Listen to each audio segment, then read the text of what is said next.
Hello guys, welcome to my YouTube channel. Madaling araw na po dito sa Pinas, kaya hindi pa po ako inaantok. Kaya magbablog po muna ako. This is my first time. Gusto ko lang po i-share yung mga experience ko about sa papunta po ng Hong Kong. Paano nga ba mag-apply direct papuntang Hong Kong? Ano po bang kailangan? Actually po based sa experience ko po ito, nakita ko lang po yung agency sa Facebook nung nag-search po ako ng agency at nakita ko po siya yung direct hiring, yung agency po na Y2 agency po sa Hong Kong. Then isi-search lang po yun sa Facebook, yung Y2 agency, and then may makita kayong link doon na doon po kayo mag-fill up po ng form para siyang resume po about sa sarili mo, yung mga experience, lahat fill upan po doon. And then pag na-send nyo po, mag-aantay na lang po kayo ng tawag galing ng agency or i-interviewin po kayo kung anong mga experience, yung mga basic lang. Tapos pagkatapos nun, pag may hanapan kayo ng employer, kasi po yung direct po pala ng agency galing ng Hong Kong, hanapan po muna kayo ng employer doon sa Hong Kong, and then bago po kayo imimedical, bago po kayo ipapasa po dito sa agency ng Pinas. Gagawa po ako ng vlogs patungkol po sa paano po pag ex-abroad po, ex to ex-abroad po, paano pag direct and then bumalik ng Hong Kong. Gagawa po ako ng vlogs para po ito sa mga first timer po na gusto mag-direct, mag-apply sa Hong Kong. Ito po yung panoorin niyo po.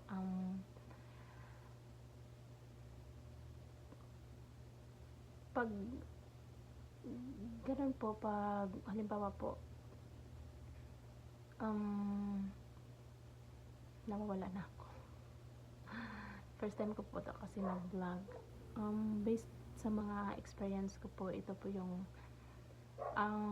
mag-aantay po kayo ng mga hanggang sa tawagan po kayo ng agency na punta ka na ng Manila, punta ka ng ganitong agency, mag-medical ka na, mag-training, ganito ganyan, mag-uwa, mag-pidos. Sigurado po na may na po kayo, may employer. Pero ngayon, dahil dati po nung nag-apply po ako since 2019, medyo matagal po siya kasi mabot po ng 3 months po yung training namin. Pero nag-apply po ako under agency po dito po sa Pinas, kaya medyo matagal po siya. Pero pag direct ka po pala, medyo mabilis po siya. I-refer ka nila, may employer ka na, then i-refer ka nila dito sa agency ng Pinas na siya yung magpa-process ng mga medical mo, ng mga mo, tsaka less gastos po siya kasi yung iba po doon employer na po yung magbabayad, and then yung sa'yo medical lang po yung babayaran mo. Lahat po doon yun po yung kinagandahan sa direct ng agency sa Hong Kong at saka dito agency sa Pinas. Kasi kung dito sa Pinas ka mag-apply ng agency, ay sa'yo lahat gastos. Kasi ako noon, nakagastos po, under agency po ako ng Pinas, nakagastos po ako ng 47,000 cash po yun. Bago ako nakaalis, siguro mga after 5 months, nakaalis ako. Kaya ito po yung gusto ko lang po makatulong sa mga first timer dyan na gusto mag-apply abroad. Ang applyan nyo po yung direct na sa agency na sa Hong Kong.